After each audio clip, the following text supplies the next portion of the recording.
Queridos irmãos, bom dia, paz do Senhor Jesus. Em decorrência do feriado prolongado, nós havíamos já marcado um estudo em conjunto aqui na nossa igreja para podermos aproveitar a data do feriado e lançarmos aqui, se puder colocar para mim, por favor. Eu gostaria de falar com os irmãos hoje sobre se o cristão ele pode orar pelos mortos. A gente sabe que parte da cristandade acredita que a oração pelos mortos e também dos mortos, ela é eficaz sobre a nossa vida. Mas será que é mesmo? Será que a Bíblia tem alguma coisa a nos dizer, a nos falar a respeito desse assunto? Como nós somos herdeiros de boa parte da teologia católica e de muitas práticas também, hoje eu gostaria de tratar esse assunto com os irmãos e vermos biblicamente esse assunto. Para isso eu convido os irmãos a abrirem, por favor, lá em Ezequiel, no capítulo de número 18, no versículo de número 20. Ezequiel, livro do profeta Ezequiel, no capítulo de número 18 e o versículo de número 20. São muitos aqueles que oram, aqueles que acendem velas, que intercedem, pedindo pelos mortos e pedindo dos mortos também, aos que estão de cá, orando pelos que estão lá, os que estão lá, intercedendo pelos que estão de cá. Será que a Bíblia se manifesta? Ela tem algo a dizer sobre esse assunto? Tem, e nós veremos isso nessa manhã com a graça do nosso Deus. O cristão pode orar em favor dos mortos. O texto de Ezequiel, no capítulo de número 18, no versículo de número 20, diz assim para nós: a alma que pecar, essa morrerá. O filho não levará a iniquidade do pai, nem o pai a iniquidade do filho. A justiça do justo ficará sobre ele, e a perversidade do perverso cairá sobre este. Mais uma vez, a alma que pecar, essa morrerá. O filho não levará a iniquidade do pai, nem o pai a iniquidade do filho. A justiça do justo ficará sobre ele, e a perversidade do perverso cairá sobre este. Senhor, fale aos nossos corações. Nesta manhã nós nos reunimos no dia do Senhor com o propósito de bendizer-te, de agradecer ao Senhor por tudo que tens feito por nós e aprendemos mais também sobre a tua palavra. E para isso nós suplicamos o teu favor, para que nos dê entendimento sobre tudo que será ministrado nessa manhã. Somos completamente dependentes do Senhor, até para pensarmos, Senhor. Então ajude-nos nessa manhã, em nome de Jesus Cristo, assim oramos. Amém e amém. Meus irmãos, dentre todos os momentos difíceis do ministério pastoral, eu creio que o ato fúnebre é um dos mais. Como pastor, e apesar de estar no início da caminhada pastoral, eu já participei de mais enterros do que eu gostaria. Um em particular aconteceu na 2021, e que me marcou muito, foi um enterro de um pai enterrando um filho de 20 dias de idade. Irmãos, foi doloroso, doeu. Nós não fomos feitos para a morte. Ela é uma intrusa no nosso mundo, e como tal, nós sempre a veremos com maus olhos. Você lembra do versículo? Preciosa é aos olhos do Senhor a morte dos seus santos. Você lembra desse salmo? A melhor palavra ali não é preciosa, porque fica parecendo que é algo bom. A melhor tradução seria custosa, e ficaria mais ou menos assim: custosa, custa muito ao Senhor a morte dos seus santos. Nós não fomos feitos para a morte, nem ao Senhor a morte agrada.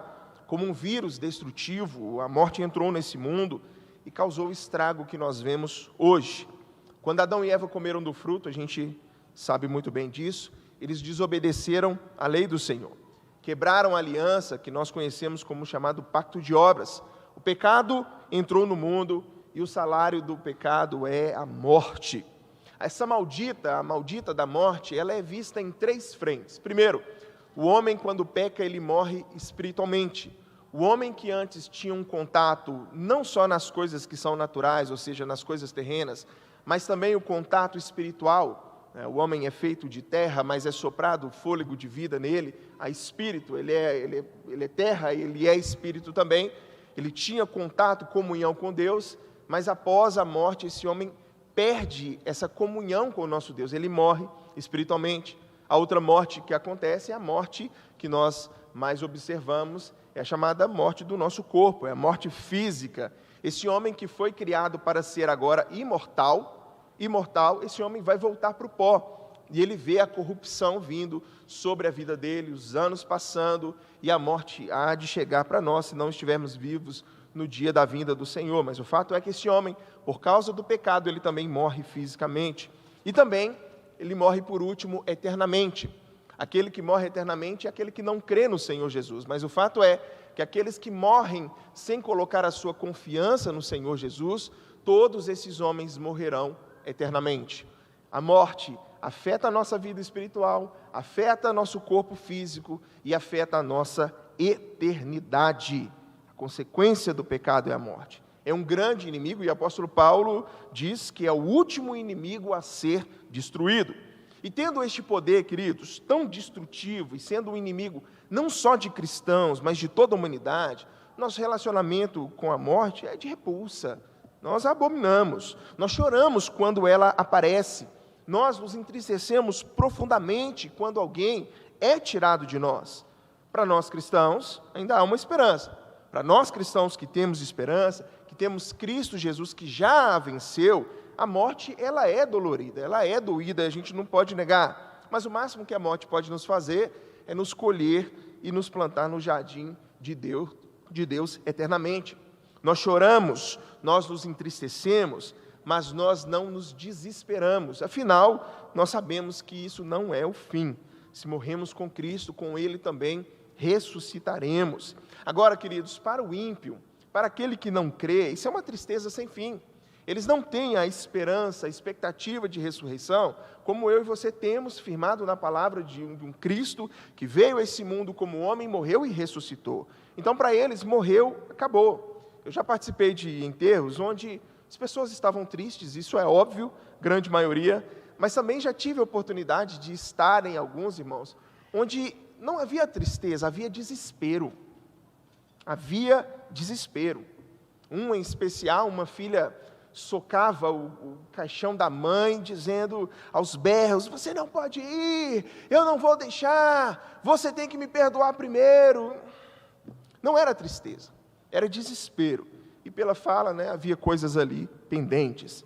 Eu ministrei a palavra nesse culto fúnebre, e essa mesma filha, que não era cristã, ela me pediu também para que eu fizesse a missa do 7º dia. A minha mãe vai precisar muito de oração. O senhor pode também ser aquele que faz a missa do 7º dia, orando, intercedendo por ela lá. E assim, com muita educação e jeitinho, eu declinei o convite, explicando para ela realmente o motivo.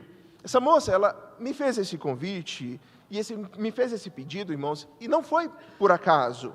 Ela era católica, e dentro do segmento católico, eles creem que as orações feitas aqui na terra influenciam aqueles que já adentraram a eternidade. É isso que creem. Mas isso é bíblico. O cristão pode orar em favor dos mortos. E orando, será que faz diferença, alguma diferença, na vida daqueles que já morreram?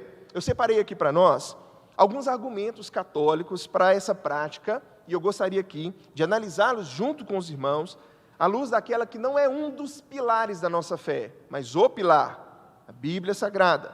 A Bíblia Sagrada, a Palavra de Deus, que é inerrante, infalível e suficiente para todos nós. Então, eu gostaria de apresentar alguns aqui argumentos católicos a favor da oração pelos mortos. O primeiro, queridos, é a chamada base, É a chamada base, o motivo, a base pelo qual eles fazem isso, que é a chamada de comunhão dos santos. E eu gostaria que os irmãos prestassem atenção, coloquei algum trecho aqui, mas você prestasse atenção no todo. Olha só, segundo o cardeal Orani, João Tempesta, que ele é arcebispo do Rio de Janeiro, o texto de onde eu colhi, ele diz o seguinte: fazemos parte do corpo de Cristo, que é a igreja. Essa igreja é peregrina na terra, triunfante no céu e padecente nesse processo de purificação. E aí o que está diante de nós? Por formarmos um único corpo, é que podemos ir em socorro dos nossos irmãos e irmãs falecidos. Assim como podemos contar com a intercessão dos santos e santas que já estão juntos de Deus. Ou seja, assim como no nosso corpo humano, um membro beneficia o outro, no corpo espiritual, que é a igreja, acontece o mesmo. O bem de cada um dos membros comunica-se a todos. Então, qual é a base para que eles possam fazer oração pelos mortos? A base é a chamada comunhão dos santos. Os que estão do lado de cá beneficiam os que estão lá, os que estão do lado de lá beneficiam. Assim como um corpo saudável, né? uma orelha que dói, o corpo todo sente, e aí o benefício dessa orelha beneficia todo o corpo. Eles creem que as intercessões que nós fazemos aqui atingem lá, e o contrário também é verdadeiro. Então, a base para que se faça isso é a chamada comunhão dos santos. Nós estamos ligados eternamente àqueles que já estão na glória e eles podem interceder por nós. O motivo pelo qual eles fazem isso, irmãos, é a chamada decisão e purificação, e também purificação.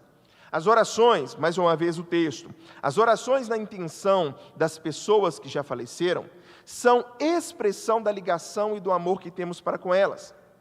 Através das nossas preces, gostaríamos de ajudá-las no momento da morte a se decidirem por Deus. É um sinal do nosso amor e da nossa solidariedade. Para o amor, a morte não tem limite. Na morte de um cristão, as possibilidades de se ajudar e de se doar não deixam de existir, é o que eles creem.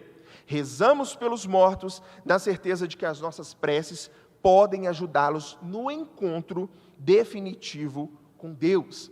Então, qual é o motivo? A base é a comunhão dos santos. O motivo para que eles façam essas orações é para que haja decisão.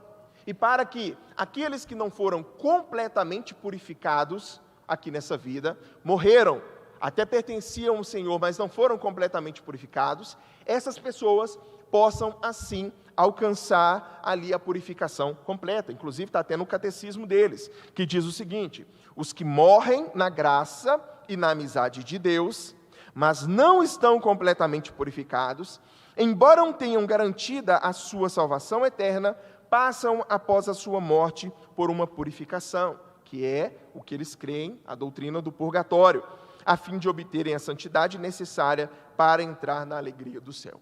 O motivo é, nós intercedemos, porque há pessoas que, apesar de amigas de Deus, adentraram a eternidade, ou seja, faleceram, mas elas não foram completamente purificadas. E para isso as nossas orações, elas serão úteis sobre a vida dessas pessoas. Eles tentam até mesmo argumentar biblicamente quanto a isso. Então, tentativas de argumentar biblicamente. Primeira delas, eles usam um texto de 1 Timóteo 2:1 sobre a oração para todos os homens. E aí o texto diz: sabemos, isso aqui, quem fala isso é o Dom Giordano Brasilino. E ele fala o seguinte: sabemos que a Escritura nos ensina a orar por todos os homens. Verdade? E por todos os santos, que é todos aqueles que pertencem ao Senhor. Verdade? Isto é, por todos os cristãos. Os contextos jamais limitam essas obrigações aos vivos, é o que eles dizem. Em ambos os casos, há referência a pessoas vivas em redor, mas isso não constitui uma limitação. Afinal, se devemos orar por todos, obviamente os vivos são incluídos, claro. O que procuramos, e é aí que mora o problema, não é uma referência aos vivos, mas uma exclusão dos mortos. Não encontramos essa exclusão. Então, a base também, uma das bases bíblicas que tentam usar, é de que a oração pelos mortos, ela tem um fundamento. Por quê? Porque a Bíblia não proíbe, ela diz para que se ore por todos os homens, mas ela não exclui os mortos, então eu também posso orar pelos mortos. Usam também um outro texto, onde Paulo intercede por misericórdia sobre Onesíforo, que era um dos seus cooperadores que muito havia abençoado. O texto bíblico que eu quero que os irmãos percebam é o texto 2 Timóteo, no capítulo 1, 16 a 18, que fala assim: olha, conceda ao Senhor misericórdia à casa de Onesíforo, porque muitas vezes me deu ânimo e nunca se envergonhou das minhas algemas. Antes, tendo ele chegado a Roma, me procurou solicitamente até me encontrar. E aí o texto diz: o Senhor lhe conceda naquele dia achar misericórdia da parte do Senhor. e tu sabes melhor do que eu quantos serviços me prestou ele em Éfeso. Esse é o texto bíblico, lá de 2 Timóteo, no capítulo 1, do versículo 16 ao 18. E eles pegam isso. A intercessão de Paulo por Onesíforo, para poder falar a respeito da oração pelos mortos. E aí, o Dom Giordano, ele fala assim, esse texto nos ensina algo muito importante que afeta diretamente o modo como nós vemos a oração pelos mortos. Paulo ora por misericórdia do Senhor sobre Onesíforo no dia do juízo, naquele dia, como o texto diz. Com isso, aprendemos com muita naturalidade que podemos orar por misericórdia no juízo, que é possível Deus fazer misericórdia. Isto por si só já justifica a oração pelos mortos, uma vez que podemos orar por um dia que chegará quando a maioria de nós já estivermos mortos. Então, a base deles é de que o fato do apóstolo Paulo orar e dizendo assim, que você encontre misericórdia da parte de Deus naquele dia, é uma base que pode se orar e, segundo o Dom aqui, justifica, por si só, justifica muito naturalmente a oração pelos mortos. Será que é assim? O que a Bíblia diz para nós, irmãos? O que a palavra do Senhor diz aos nossos corações? Eu gostaria de trazer alguns pontos e nós vamos analisar essa visão católica a respeito desse assunto, com base naquela que é a nossa regra de fé e prática, a Bíblia Sagrada. Primeiro, irmãos, é a chamada intercessão pelos mortos. E eu quero, está grifado ali, intercessão pelos mortos. De cá para lá, não há plano de salvação após a morte. Não há plano de salvação após a morte. Diferente do que crê a Igreja Católica e os segmentos da cristandade, nossas orações, irmãos, elas não têm qualquer influência sobre aquele que já morreu. No momento da morte, o destino eterno de uma pessoa, irmãos, já foi traçado.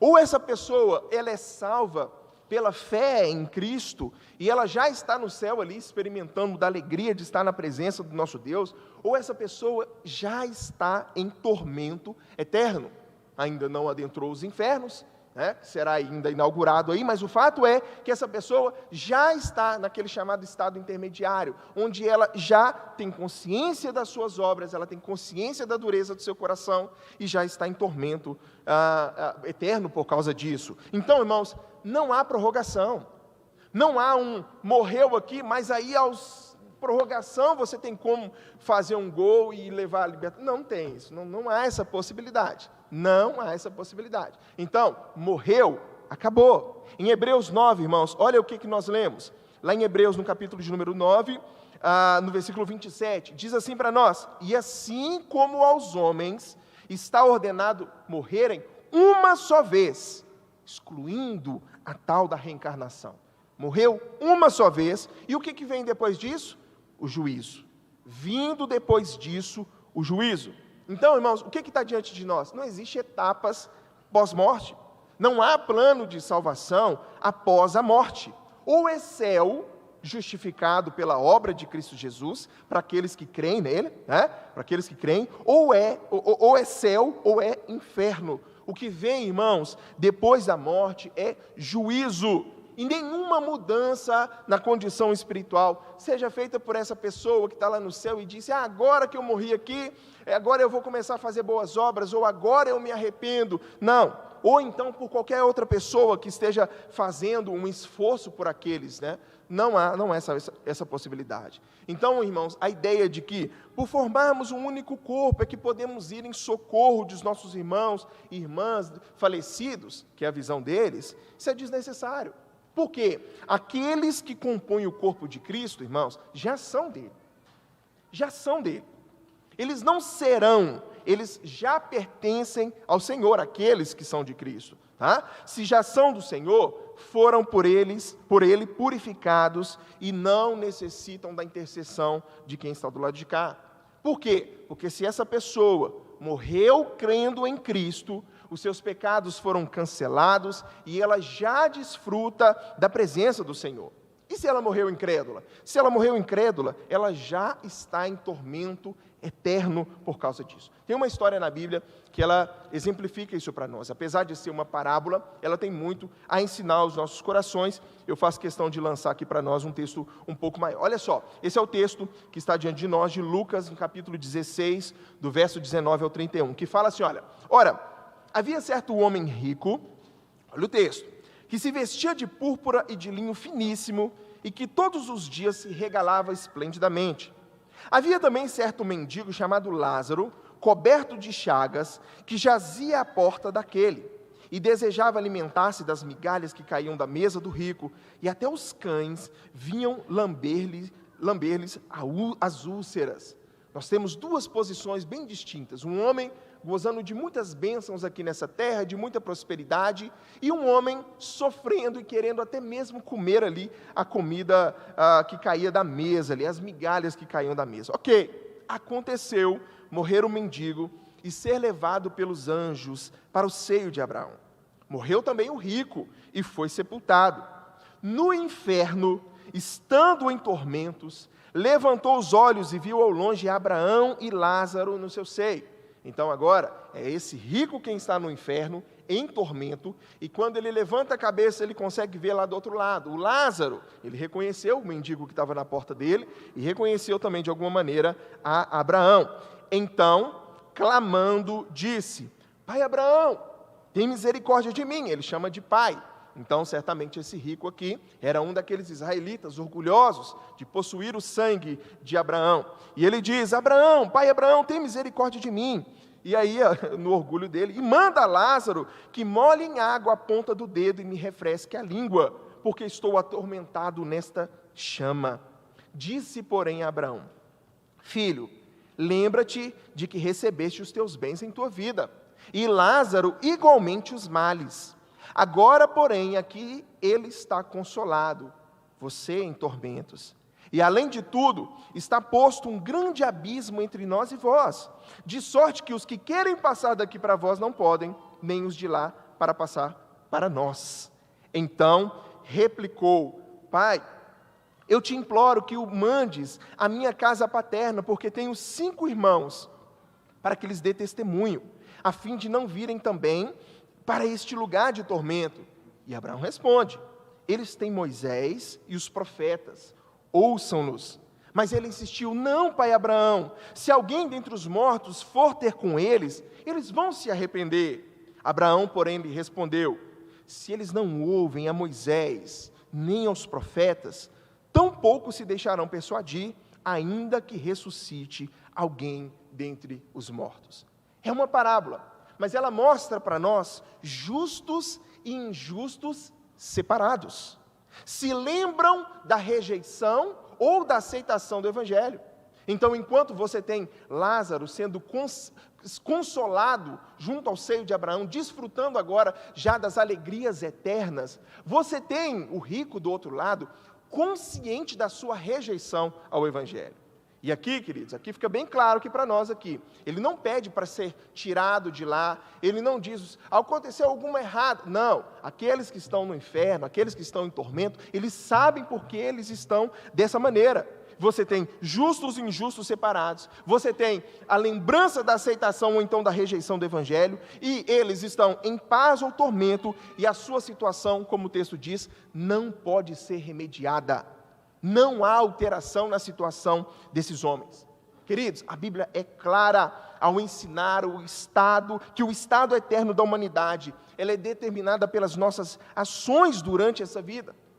Se nós colocamos a nossa confiança no Senhor ou não. A palavra que nós lemos aqui, a alma que pecar, essa morrerá. O filho não levará a iniquidade do pai, nem o pai a iniquidade do filho. A justiça do justo ficará sobre ele, e a perversidade do perverso cairá sobre isso. Ou seja, você não tem filho pagando pelos pecados do pai, você não tem o pai pagando pelos pecados do filho, cada um com as suas responsabilidades de colher aquilo que plantou em vida.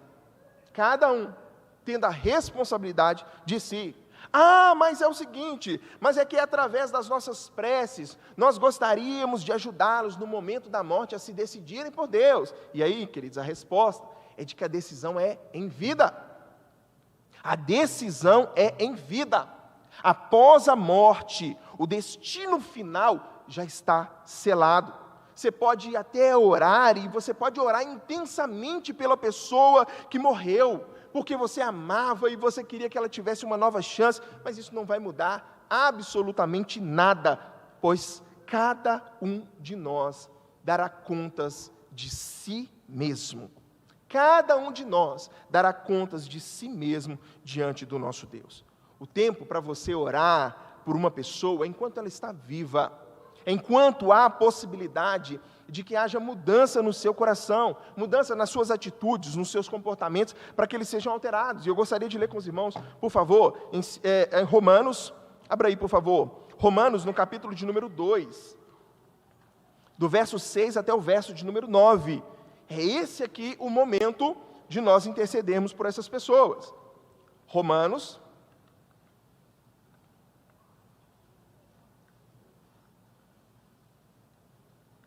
capítulo 2, a partir do verso 5.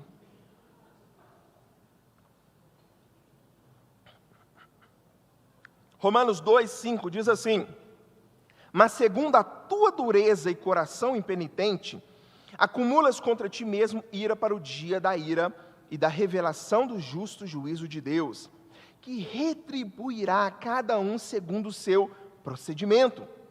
A vida eterna aos que, perseverando em fazer o bem, procuram glória, honra e incorruptibilidade, mas ira e indignação aos facciosos, que desobedecem à verdade e obedecem à injustiça.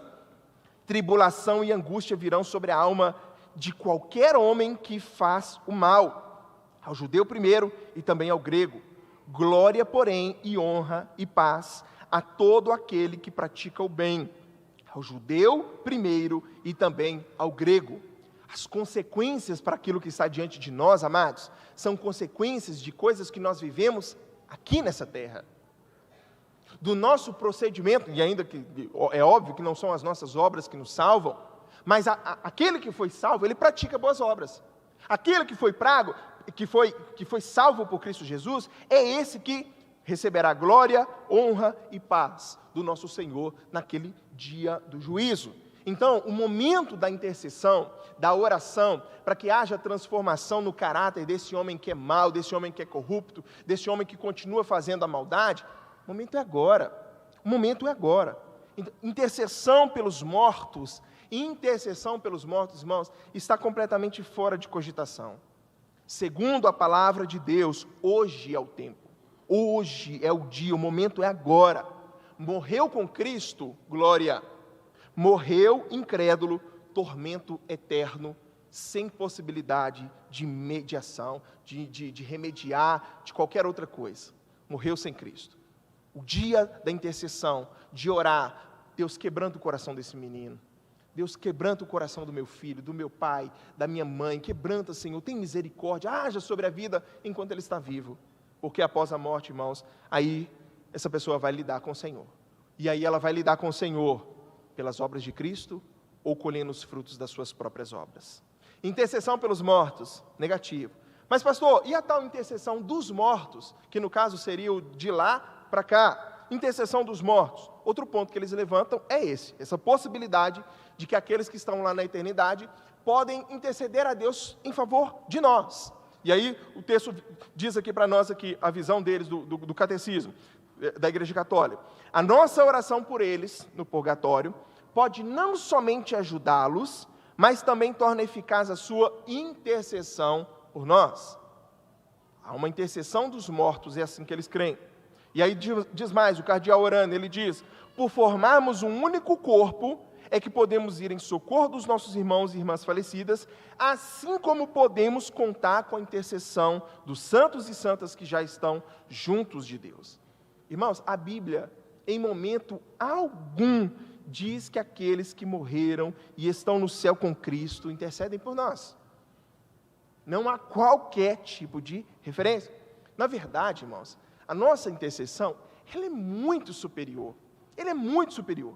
Porque essa nossa intercessão, ela é feita pelo próprio Filho de Deus. Pela própria segunda pessoa da Trindade, o Filho de Deus. É o que a palavra do Senhor nos diz. Por isso também pode salvar totalmente os que por eles se chegam a Deus, vivendo sempre para interceder por eles. De quem que a Bíblia está falando? Do nosso Senhor Jesus Cristo. É de Jesus. A nossa intercessão vem dele. Esse versículo, assim como tantos outros, irmãos, nos diz que, embora a obra de Cristo, para garantir a salvação dos eleitos, ela tenha sido consumada ali na cruz, né? Nosso Senhor Jesus Cristo diz, está consumado, ou seja, somos dele, acabou, pronto, está consumado. Eu decretei, determinei, está, eu cumpri a obra plena do Pai. Ali na cruz, o Senhor garantiu a salvação sobre todos aqueles que são deles, todos os eleitos de Deus. Porém, queridos, o cuidado com seus filhos redimidos nunca acabarão. O Senhor nunca deixará de ser o nosso pastor. Na verdade, Alexandre, Ele está à direita de Deus Pai nesse instante, intercedendo pela minha vida e pela sua vida.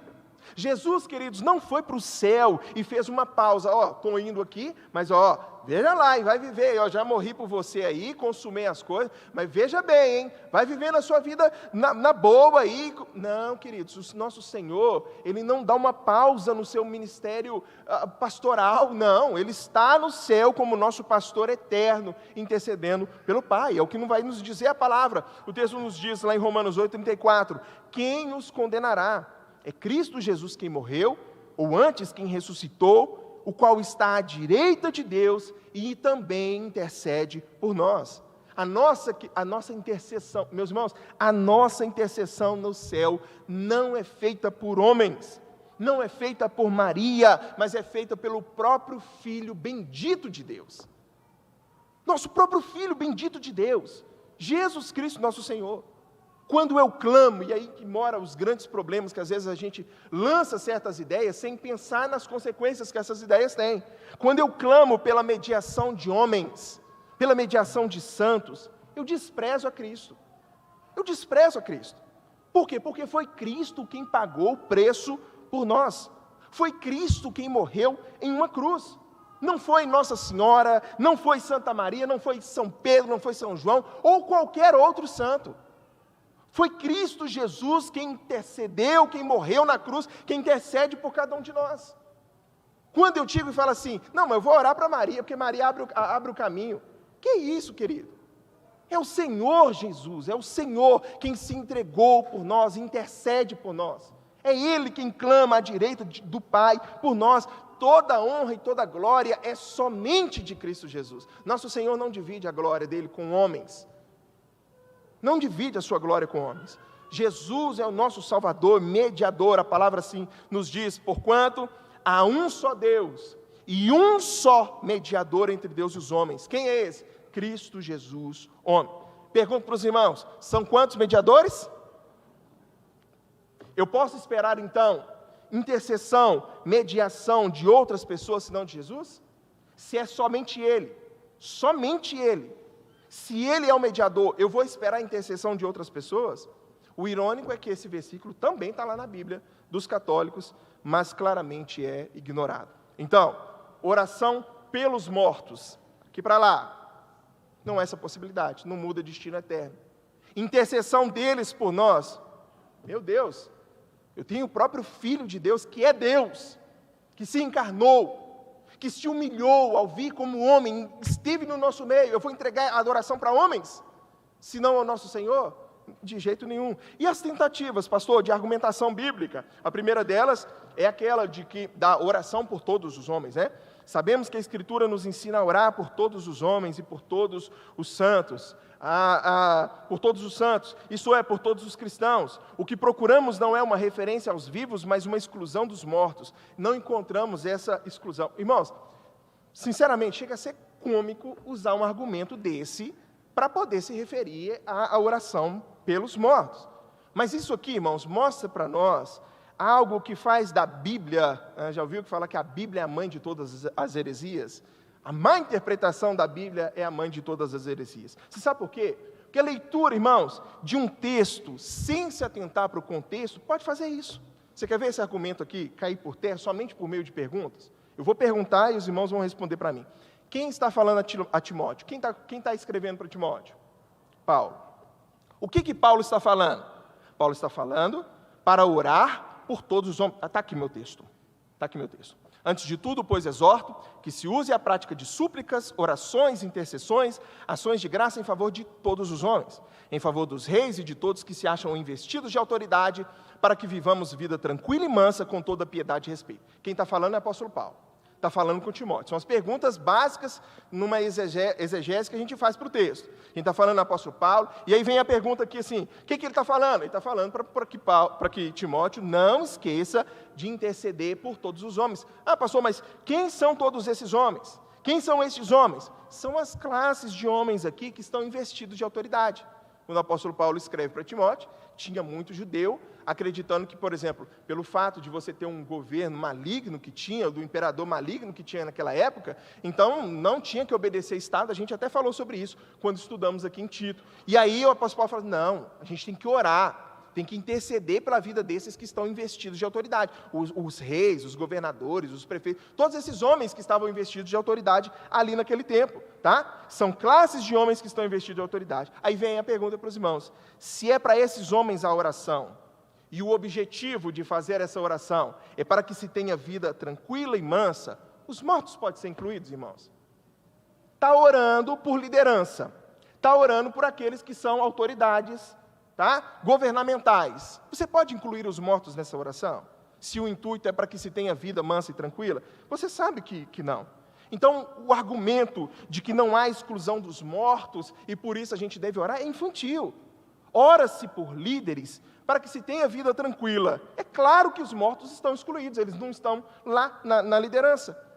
Ah, mas os contextos jamais limitam essas obrigações aos vivos. É claro que limita. É claro que limita. Está se orando por quem está sentado na cadeira do governo. Um morto não está sentado na cadeira do governo. É vivo. Então, essa oração aqui, o contexto aqui é de oração por aqueles que estão vivos, exercendo autoridade sobre a vida de outras pessoas, para que se tenha vida tranquila e mansa. Então, não é um argumento válido de maneira alguma. E o segundo, há o argumento de Paulo intercedendo por Onesíforo. Irmãos, é outro tipo de argumento que não dá. O simples fato de você ter a palavra ali, ó, o Senhor lhe conceda naquele dia achar misericórdia da parte do Senhor, e tu sabes melhor do que eu quanto serviço me prestou. Irmãos, esse texto, ao qual é dito aqui, de que só com esse texto já validaria a oração pelos mortos. Irmãos, quem diz que Onesíforo está morto? Onde nesse texto você tem que Onesíforo está morto? E mais, se eu chego assim e falo assim, nosso irmão dirigiu muito bem a liturgia aqui nessa manhã. Ó, meu irmão, que Deus te abençoe grandemente, que você ache misericórdia aos olhos do Senhor. Irmãos, isso significa que eu estou orando pelo destino final dessa pessoa, ali quando ela morrer, intercedendo? Significa isso, irmãos? Ó, que Deus muito abençoe a vida do nosso irmão Fernando, que o irmão ache misericórdia quando o irmão estiver diante da presença do Senhor. Irmãos, é a mesma coisa de que morreu alguém, eu vou interceder para que essa pessoa seja aceita diante do Senhor? É forçar muito a barra. É forçar muito a barra. Mas aí, irmãos, fica pior. Porque, mais uma vez, ideias têm consequências. Ideias têm consequências. Você sabe o que é pior? O que orar pelos mortos implica? O que orar pelos mortos implica? E certamente já te veio na mente, né?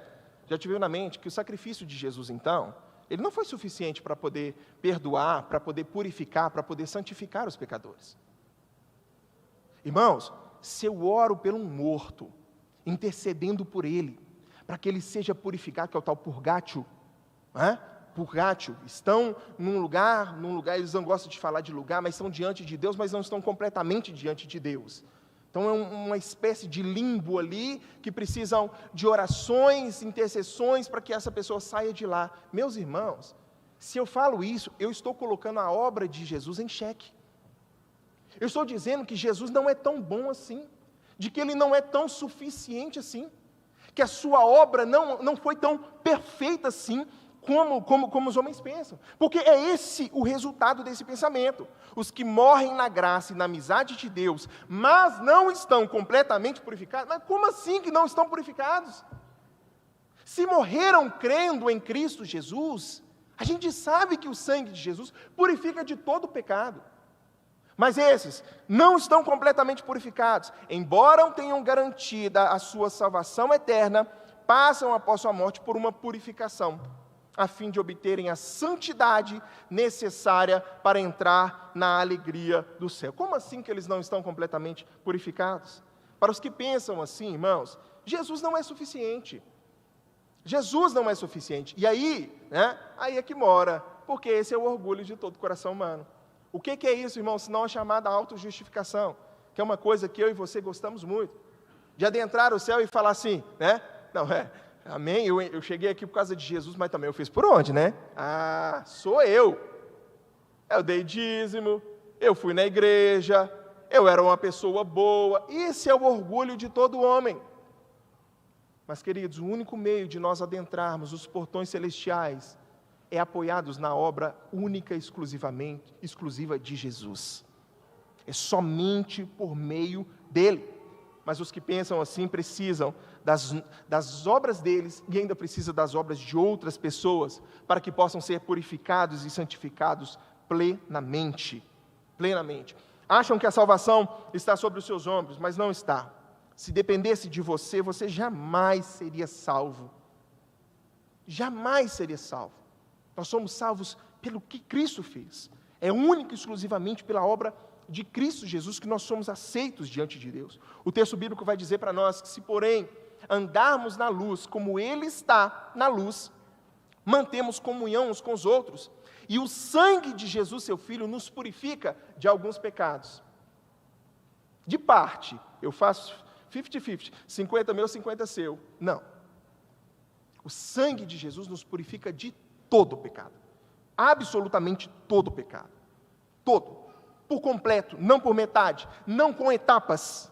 Aqueles que oram pelos mortos não creem em Jesus plenamente. Eles precisam de si mesmos, eles precisam da intercessão de outros homens. Mas para nós, queridos, basta o sangue de Jesus. O sangue de Jesus é suficiente para nós, para nos purificar, para nos santificar, para nos levar completamente redimidos à santa presença do nosso Deus, porque Jesus é suficiente para nós. Permita-me encerrar trazendo um resumo daquilo que nós vimos aqui, 4 razões do porquê o crente ele não deve orar pelos mortos, revisando de maneira bem pontual aquilo que nós vimos. Primeiro, queridos, é porque a Bíblia não ordena. Se houvesse, queridos, uma ordenança bíblica, você pode ter certeza que então nós deveríamos fazer, mas não há. Sendo a Bíblia a nossa única regra de fé e de prática, em nenhum dos 66 livros das Escrituras, nós encontramos referência à oração pelos que partiram. E eu disse dos 66, não os acrescentado depois num concílio completamente complicado, mas isso é mensagem para um outro estudo. Nos 66, naqueles livros, do primeiro concílio, do primeiro momento ali da igreja, aqueles que eram aceitos pela igreja, esse daí, nós não temos nenhuma oração. Nenhuma oração. Olha só, os patriarcas oraram, os profetas, os apóstolos, os reis, em nenhum momento a súplica em favor dos mortos é citada. Jesus orou, Jesus ensinou. Teve um certo momento que os discípulos chegaram para Jesus, e é muito bonito isso, de maneira bem humilde, eles pedem a Jesus para poder ensinar eles a orar. Senhor, ensina-nos a orar. Ensina-nos a orar. E Jesus falou assim, sim. E aí você sabe o que Jesus fala a respeito dos mortos? Nada. Nada. Não há uma menção sequer àqueles que já adentraram a eternidade. Por que o crente não deve orar em favor dos mortos? Porque a Bíblia não ordena. Se fosse a vontade de Deus, você pode ter certeza, não faltou oportunidades. Não faltou oportunidades para que fosse colocado ali.